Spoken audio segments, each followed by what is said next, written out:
ওগো লতা, এইদিকে এসো, একবার দেখে যাও আমাদের বাগানে কলা গাছগুলোতে কত মোচা ধরেছে।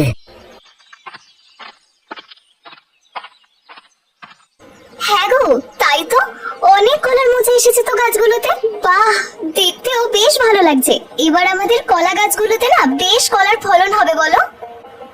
আরে হ্যাঁ হ্যাঁ, তা তো হবেই। সত্যি অনেকদিন পর এবার আমার বাগানের কলা গাছগুলোতে এতগুলো মোচা হয়েছে, দেখে আমার মনটা ভরে গেল। ঠিক বলেছো, তবে একটা কথা, এই কলা গাছগুলোর মধ্যে কিন্তু বিভিন্ন প্রকারের কলার ধরন আছে। যেমন কোনোটা মালভোগ, কোনোটা কাঁচা কলা, চাপা কলা, চিনি চম্পা কলা, আবার কোনোটা আঠিয়া কলা। হ্যাঁ, সেটা তো আমি জানি। আমি কলা গাছগুলো লাগানোর সময় সেভাবে বিভাজন করে লাগিয়েছিলাম।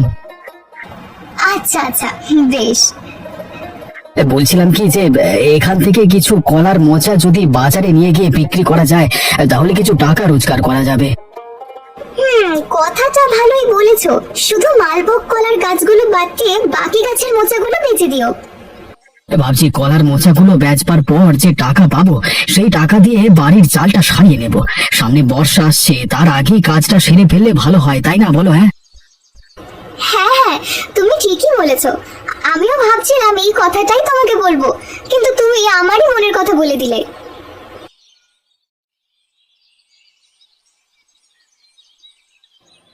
কি গো, সকাল গড়িয়ে দুপুর হতে চললো, এখনো তুমি বিছানায় শুয়ে আছো যে? কাজকর্ম নেই নাকি? বাড়িতে খাবারের জিনিসপত্র কি আছে না আছে তা খবর রেখেছো একবার? এই সকাল সকাল চেঁচিয়ে না তো ভাল লাগে না। এই রোজ রোজ তোতা পাখির মতো একই কথা শুনতে শুনতে আমার কান পচে গেল। ও, আমি উচিত কথা বললেই তখনই গায়ে লাগে, তাই না? সময় মতো খাবার পেয়ে যাচ্ছ তো, তাই খাওয়া আর ঘুম ছাড়া তোমার আর কোনো কাজ নেই। যদি তুমি কাজে না বেরিয়েছো তাহলে তোমার খাওয়া আমি বন্ধ করে দেব। কি বললে তুমি? আমাকে এত বড় কথা বললে? আমার খেয়ে আমার পরে তুমি আমাকে এই কথা শোনাচ্ছ? আমার সামনে যখন একমাত্র তুমি আছো, তাহলে তোমাকেই কথাগুলো বলছি, ভূতকে তো আর বলছি না। আমাকে যখন বিয়ে করে খাওয়া পড়া ভরণ পোষণের দায়িত্ব নিয়েছো, তাহলে তোমাকে তো এই দায়িত্ব পালন করতেই হবে। আর যেহেতু তুমি কাজকর্ম না করে অলস হয়ে বিছানায় শুয়ে রয়েছো, তোমাকে তো কথা শুনতেই হবে। নীলিমা, তুমি কিন্তু এবার মাত্রা ছাড়িয়ে যাচ্ছ। ভুলে যাও না আমি তোমার স্বামী, আমার সাথে ভদ্রভাবে কথা বলবে। আহা, স্বামী? আগে স্বামীর দায়িত্ব পালন করো, তারপর না হয় স্বামী হওয়ার দাবি করবে। কাজ নেই, কর্ম নেই, ল্যাদ খেয়ে বিছানায় পড়ে রয়েছো, তোমার আবার বড় বড় কথা। তোমার কিন্তু খুব মুখ খারাপ হয়েছে নীলিমা। এরপর আর একটা কথা বললে কিন্তু তোমাকে ঘর থেকে বের করে দেবো। গ্রাম শুদ্ধ লোক জড়ো করে তোমার নামে অভিযোগ দিয়ে আমি তোমাকেই ঘর থেকে তাড়িয়ে দেবো, মনে রেখো, বুঝেছো?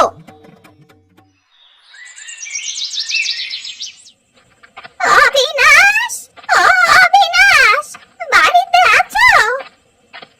ওহো মাসিমা, আসুন আসুন। বলছি হঠাৎ এই সন্ধেবেলায় আমার এখানে আসবার কারণ কি জানতে পারি?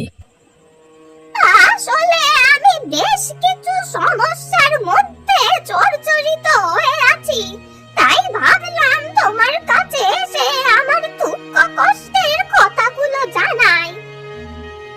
ও আচ্ছা আচ্ছা মাসিমা, আপনার কি হয়েছে বলুন তো? কিসের দুঃখ কষ্ট আপনার? তুমি তো জানোই আমার আগে পরে কেউ নেই, বয়স হয়েছে, তাই শরীরে রোগ ব্যাধিও দেখা দিয়েছে। শারীরিক কষ্ট থেকে মানসিক সবকিছুর মধ্যে দিয়েই দিন কাটাতে হচ্ছে। আজ কদিন ধরে শরীরটা বেশ খারাপ হয়েছে। ও আচ্ছা আচ্ছা, আপনার শরীর ভালো নয়, তাহলে আপনি ডাক্তার কবিরাজকে কেন দেখাচ্ছেন না? তাদেরকে দেখিয়ে ওষুধপত্র খেলে শরীরে রোগ ব্যাধি আপনার সেরে যাবে। আমি জানি অবিনাশ, কিন্তু ডাক্তার কবিরাজের কাছে গেলে তাদের তো পয়সা করে দিতে হবে, এবং ওষুধপত্র কিনতে হলেও তো টাকার দরকার হবে। আমি গরিব মানুষ, কোন রকম দুবেলা দুমুঠো খেয়ে দিন কাটাচ্ছি, ওষুধ কেনার টাকা কোত্থেকে পাবো বলো? মাসিমা, আপনি চিন্তা করবেন না, আমি আপনাকে শুধু কেনবার জন্য কিছু টাকা দিয়ে দেবো, আপনি ডাক্তার দেখে নেবেন, কেমন? সত্যি অবিনাশ, তোমার মতো এত উদার মনের মানুষ এই গ্রামে আর দ্বিতীয় কেউ নেই। মাসিমা, আপনি অযথাই আমার প্রশংসা করছেন। এই নিন, এই কটা টাকা রাখুন, ডাক্তার দেখিয়ে ওষুধ কিনে নেব, কেমন? তোমাকে অসংখ্য ধন্যবাদ অবিনাশ,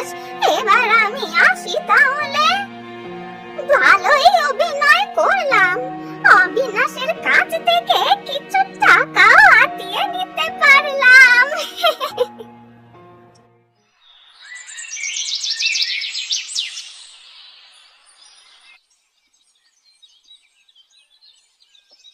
আরে রতন, তুমি এখানে গাছতলায় মন খারাপ করে বসে আছো কেন? বাড়িতে বউয়ের সাথে ঝগড়া হয়ে গেছে বুঝি? আর বলো না গোপালদা, আমার আর রোজ রোজ এই সাংসারিক অশান্তি ভালো লাগছে না। বুঝতে পেরেছি। দেখো রতন, পারিবারিক সমস্যা সবার বাড়িতে কম বেশি আছে। সেগুলো মানে নিজের মধ্যে বোঝাপড়া করে নিয়ে মানিয়ে নিতে হয়। তাই বলে এভাবে এখানে গাছের নিচে বসে থেকে কোনো লাভ হবে কি? আমি বুঝেছি গোপালদা, কিন্তু আমার নীলিমার মুখ দেখতে ইচ্ছা করে না। রতন, তুমি কি কথা বলছো? সে তোমার স্ত্রী, তার নামে এমন কথা বলো না। নীলিমার উপর তুমি এত রেগে আছো কেন? কি বলেছে তোমাকে? আমাকে বলেছে আমি নাকি অলস, কাজকর্ম করি না, তাই আমাকে ঘর থেকে বের করে দেবে। ও আচ্ছা, এই কথা। আচ্ছা রতন, তুমি কি কাজকর্ম কিছু করছো না? না মানে ওই আর কি, হ্যাঁ কাজ করছি, নিশ্চয় করব।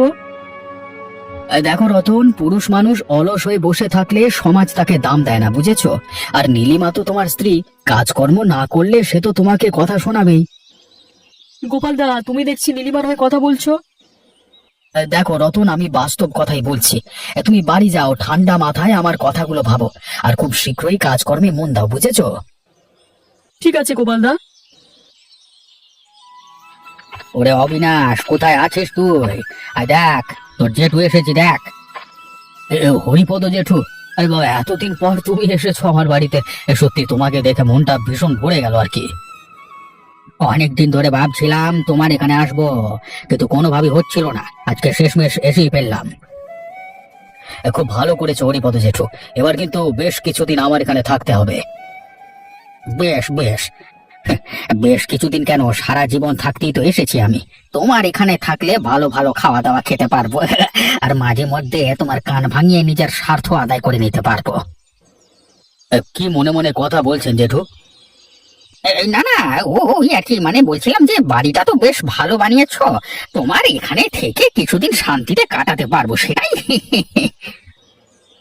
নিশ্চয় নিশ্চয়ই হরিপদ জেঠু, আপনার যতদিন ইচ্ছে ততদিন থাকুন। আমাদের গ্রামটা ভালো করে ঘুরে দেখবেন। গ্রামে টাটকা শাকসবজি, ফলমূল, পুকুরের মাছ এসব খেয়ে উপভোগ করতে পারবেন। বেশ বেশ বেশ অবিনাশ, তুমি যেভাবে বলছো আমার মন এখনই অস্থির অস্থির হয়ে উঠছে গ্রামের এসব কিছু উপভোগ করবার জন্য আর কি। হরিপদ জেঠু, আশা করি আপনার আমার বাড়িতে কোনো অসুবিধা হবে না। আপনার থাকার এবং খাওয়ার সুব্যবস্থা আমি করে দেব। বেশ বেশ, খুব ভালো খুব ভালো। শেষমেশ আমার রাজস্বিক ভাবে থাকবার বন্দোবস্ত করে নিতে পারলাম। এরপর আস্তে আস্তে অবিনাশকে নিজের আয়ত্তে এনে সবকিছু নিজেই পরিচালনা করব। হরিপদ জেঠু, কি হলো আবার? একা একা কি কথা বলছেন? না না অবিনাশ, আসলে তোমার এত উদারতা দেখে আমার মনে সংকোচ বোধ হচ্ছে, তাই ভেবে একটু অন্যমনস্ক হয়ে গেছিলাম। হরিপদ জেঠু, আপনি এসব নিয়ে আর বেশি ভাববেন না তো। আপনি স্নান সেরে নিন, আমি আপনার জল খাবারের ব্যবস্থা করে দিচ্ছি, কেমন? ঠিক আছে ঠিক আছে। ও লতা, লতা, বাড়িতে আছো নাকি? ওই যে মাসিমা ডাকছে, নিশ্চয়ই কোনো কিছু চাইবার উদ্দেশ্যে এসেছে। এই চলো চলো, একবার গিয়ে দেখি কেন এসেছেন উনি। বললাম না তোমায়, উনি নিশ্চয়ই কিছু না কিছু চাইতেই এসেছেন। ওনার স্বভাব আমি ভালো করেই জানি। আচ্ছা আচ্ছা, বুঝেছি বুঝেছি, এবার চলো গিয়ে দেখি।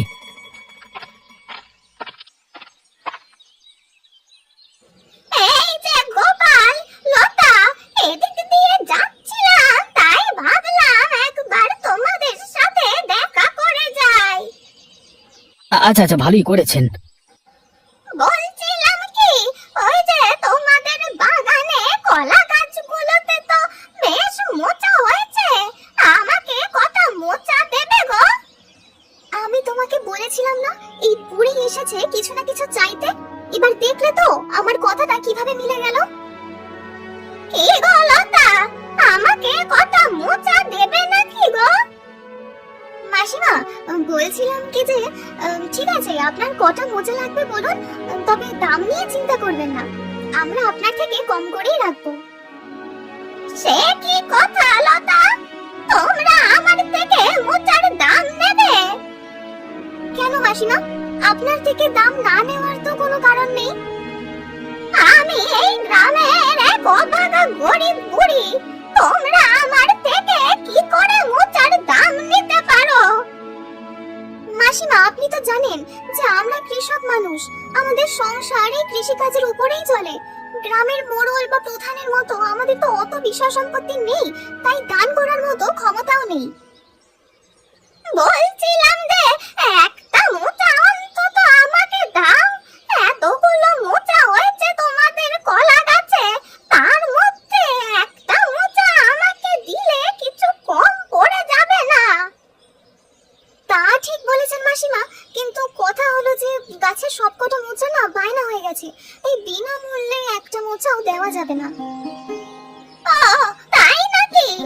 আমি তো বেশ আশা করে এসেছিলাম, ভেবেছিলাম অন্তত একটা মোচা তোমার কাছ থেকে নিয়ে গিয়ে অনেকদিন পর একটু ভালো করে মোচা ঘন্ট দিয়ে দুটো ভাত মুখে দিতে পারবো, কিন্তু সে আশাও আর পূর্ণ হলো না।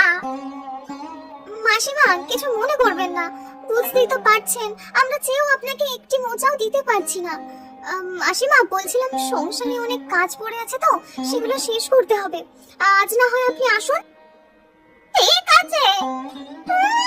লতাটা বড্ড পাজি, আমাকে একটাও মোচা দিল না।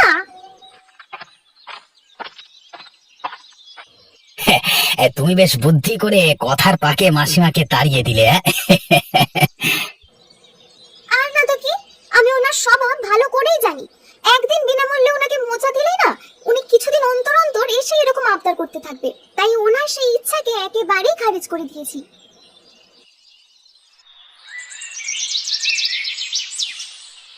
অবিনাশ বাবু, আমি রতন আপনার কাছ থেকে একটু সাহায্য চাইতে এসেছি।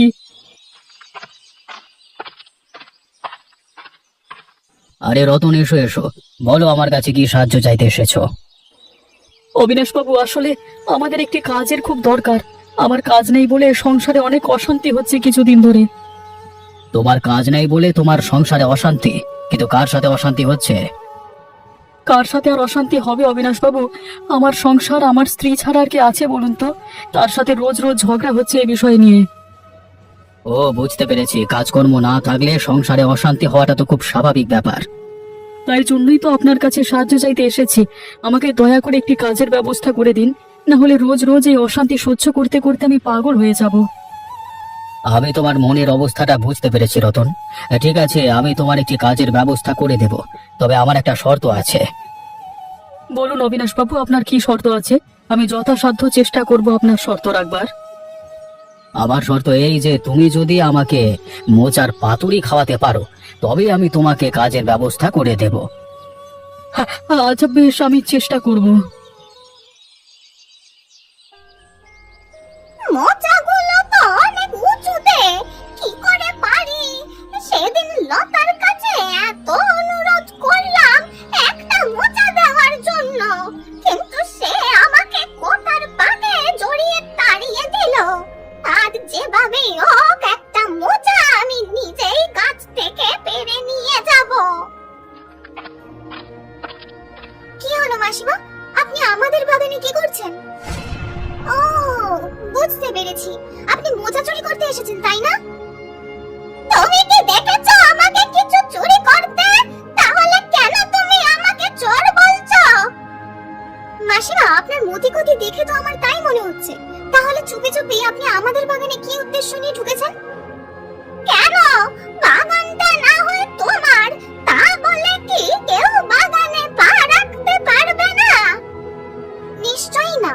কেনই বা আপনি আমাদের বাগানে এসেছেন সেটা আগে বলুন। আর যদি কোনো কারণ থেকেই থাকে, তাহলেও তো তার আগে একবার আপনার অনুমতি নেওয়ার প্রয়োজন ছিল। তুমি জানো না গুরুজনদের সাথে কিভাবে কথা বলতে হয়?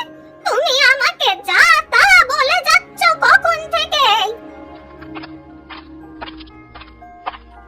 কি হয়েছিল তা? মাসিমা, আপনারা এত চেঁচামেচি করছেন কেন? তোমার বউকে একটু সামলাও, সে আমাকে চোর বলে অপদস্থ করছে। উনি আমাদের বিনা অনুমতিতেই বাগানে ঢুকেছে। এভাবে কারো বাগানে বিনা অনুমতিতে চোর ছাড়া আর কেই বা ঢোকে, তাই না? সে কথা ওনাকে বলাতে উনি তেল বেগুনে জ্বলে উঠলেন। তোমার বউয়ের কথাবার্তার ধরন মাসিমা, লতা তো ঠিক কথাই বলেছে। আমারও আপনাকে একই প্রশ্ন। আপনি বিনা অনুমতিতে কেন আমাদের বাগানে ঢুকেছেন? কি করছেন, মানে ঢুকে কি করছেন বলুন তো? বাবা গোপাল, তুমি দেখি তোমার বউয়ের সাথে হাত মিলিয়ে আমাকে অপদস্থ করার চেষ্টা করছো। আমি এক্ষুনি অবিনাশ বাবুকে গিয়ে তোমাদের এমন ব্যবহারের কথা বলবো। মাসিমা, আপনার না বয়স হয়েছে, এবার অন্তত এই ধরনের কূটনীতি আচরণগুলোকে ছাড়ুন। বেশি জ্ঞান দিতে এসো না, বুঝেছো? আমি তোমাদের দুজনকেই দেখে নেব।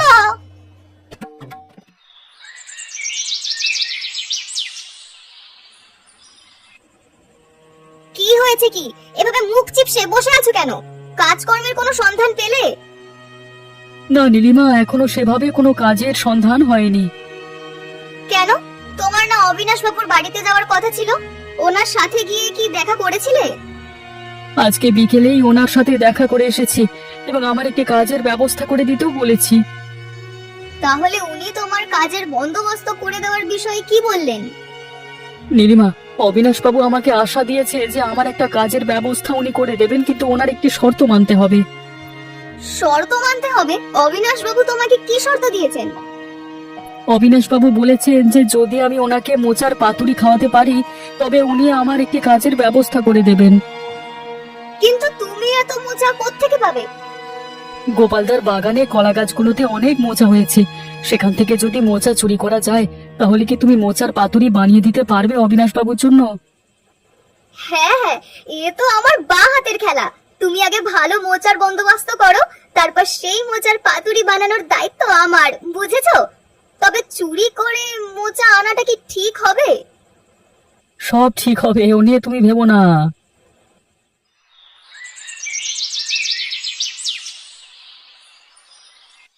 মাসিমা, আরে ও মাসিমা, এদিকে আসুন, আসুন বলছি।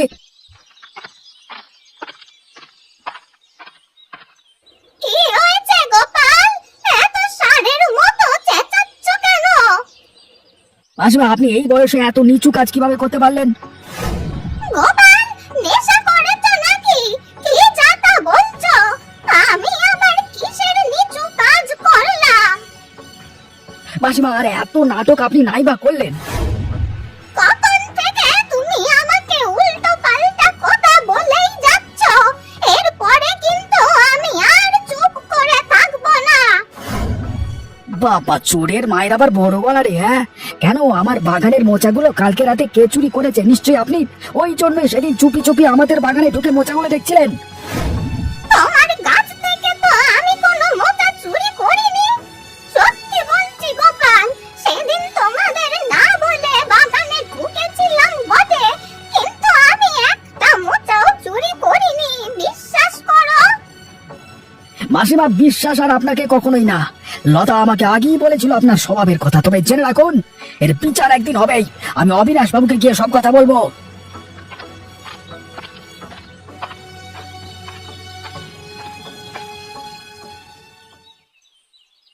অবিনাশ বাবু, আমরা এসে গেছি আপনার মোচার পাতুরি নিয়ে। আরে রতন, নীলিমা, এসো এসো। বাহ, আমার কথা মতো তোমরা মোচার পাতুরি নিয়ে এসেছো আমার জন্য। সত্যি আমি ভীষণ খুশি। নীলিমা সেই সকাল থেকে অনেক পরিশ্রম করে নিজের হাতে আপনার জন্য মোচার পাতুরি বানিয়েছে। বাবা বাবা, অসাধারণ অসাধারণ।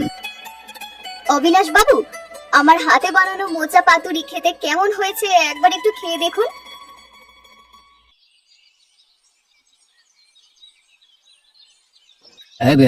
অপূর্ব, অসাধারণ, ভাষায় প্রকাশ করা যায় না। সত্যি ভীষণ সুস্বাদু হয়েছে। তোমার রান্না করাই মোচার পাতুরি হেভি লাগছে গো। অবিনাশ বাবু, আপনি ভালো করে খান। হ্যাঁ, আমি একটু বাইরে থেকে আসছি। নীলিমা, অবিনাশ বাবুকে দেখে শুনে খেতে দিও, কেমন? ঠিক আছে, তুমি চিন্তা করো না, আমি অবিনাশ বাবুকে দেখে শুনেই খাবার দেব।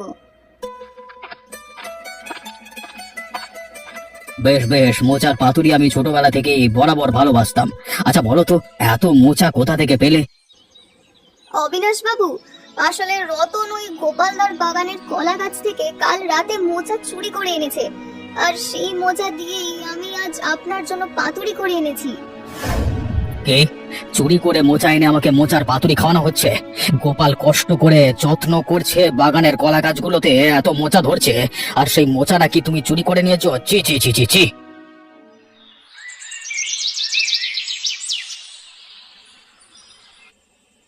গোপাল, ও গোপাল, বাড়িতে আছো? একবার এদিকে এসো, তোমার সাথে একটু জরুরি কথা আছে।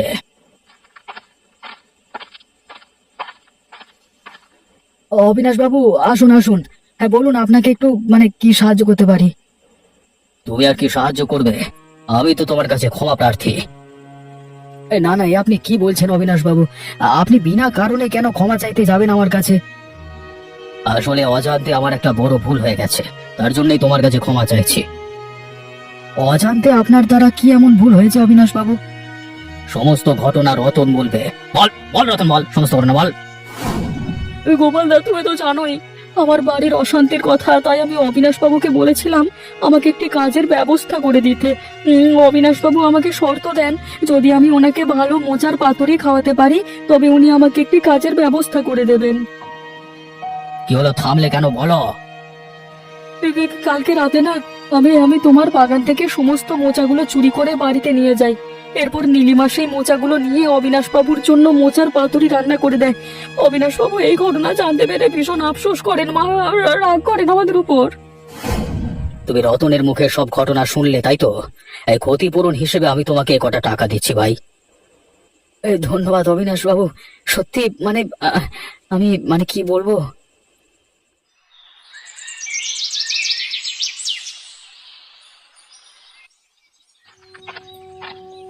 আমি অবিনাশ বাবুর কাছে গিয়ে ওনার পা ধরে আরো একবার ক্ষমা চাইবো। অবিনাশ বাবু ভালো মানুষ, উনি নিশ্চয়ই আমাকে ক্ষমা করে দেবেন এবং একটি কাজের ব্যবস্থা নিশ্চয়ই করে দেবেন। অবিনাশ বাবু, অবিনাশ বাবু বাড়িতে আছেন? আমি রতন, আপনার সাথে একটি জরুরি কথা ছিল। কি হয়েছে রতন? সকাল সকাল কি উদ্দেশ্য নিয়ে এখানে এসেছো এ বাড়িতে? হ্যাঁ হরিপদ বাবু, আসলে অবিনাশ বাবুর সাথে আমার দেখা করবার ছিল, ওনাকে ওনার সাথে কিছু গুরুত্বপূর্ণ কথা। অবিনাশ বাবু এখন একটু ব্যস্ত আছেন, যা বলবার আমাকে বলো, কারণ ওনার সবকিছু দেখবার দায়িত্ব আমাকেই দিয়েছেন উনি। ও আচ্ছা আচ্ছা, হরিপদ বাবু, আমি আমার কর্মকাণ্ডের জন্য ভীষণ দুঃখিত। তো এভাবে মিথ্যে বলে অবিনাশ বাবুকে মোচার ঘন্ট খাওয়ানোটা আমার ঠিক হয়নি, তাই আমি ওনার কাছে আরো একবার ক্ষমা চাইতে এসেছি আর এই অনুরোধ করতে এসেছি যাতে উনি আমার এই একটা কাজের ব্যবস্থা করে দেন। রতন, তুমি এতটা নির্লজ্জ? মিথ্যে কথার ভিত্তিতে তুমি অবিনাশ বাবুর থেকে কাজ নিতে এসেছিলে? তুমি কি ভেবেছো উনি তোমাকে ক্ষমা করে দেবে? না, কখনো না। তুমি এক্ষুনি চলে যাবে এখান থেকে, তোমাকে কোনো কাজ দেওয়া হবে না। আমি একবার অবিনাশ বাবুর সাথে কথা বলতে চাইছিলাম। আমার কথা মানে অবিনাশ বাবুর কথা, বুঝেছো? তুমি আসতে পারো, যাও এখান থেকে। জেঠু, কিছু মনে করবেন না, আমি আড়াল থেকে আপনাদের সমস্ত কথা শুনছিলাম। আমার অনেক দিন ধরেই সন্দেহ হচ্ছিল আপনার উপর, কিন্তু আজ আপনার কথা শুনে সেটা পরিষ্কার হয়ে গেল। রতন আমার সাথে কথা বলতে এসেছিল, কিন্তু আপনি নিজেই ওর সাথে কথা বলা শুরু করে দিলেন। একবারও আমাকে জিজ্ঞেস করবার প্রয়োজন মনে করলেন না। না না, তেমনটা নয়, আসলে আমি ভাবলাম আপনি ব্যস্ত আছেন, তাই আর কি। হরিপদ বাবু, আমি বুঝতে পেরে গেছি আপনি বয়োজ্যেষ্ঠ মানুষ, তাই আপনাকে ভালোভাবেই বলছি, আপনি এই মুহূর্তে আমার বাড়ি থেকে চলে যান। ঠিক আছে অবিনাশ, তুমি যখন সিদ্ধান্ত নিয়েছো আমি এই বাড়িতে আর থাকতে পারবো না, তোমার সিদ্ধান্তকে সম্মান করে বাড়ি থেকে চলে যাচ্ছি। রতন, আমার এটা ভাবতে ভালো লাগছে যে তুমি তোমার নিজের ভুলটা স্বীকার করেছো। আমি বিচার বিবেচনা করে দেখব, তারপর না হয় জানাবো তোমার জন্য কোনো কাজের ব্যবস্থা করা যায় কিনা। ধন্যবাদ অবিনাশ বাবু, আমার মনের কথা বোঝবার জন্য ধন্যবাদ।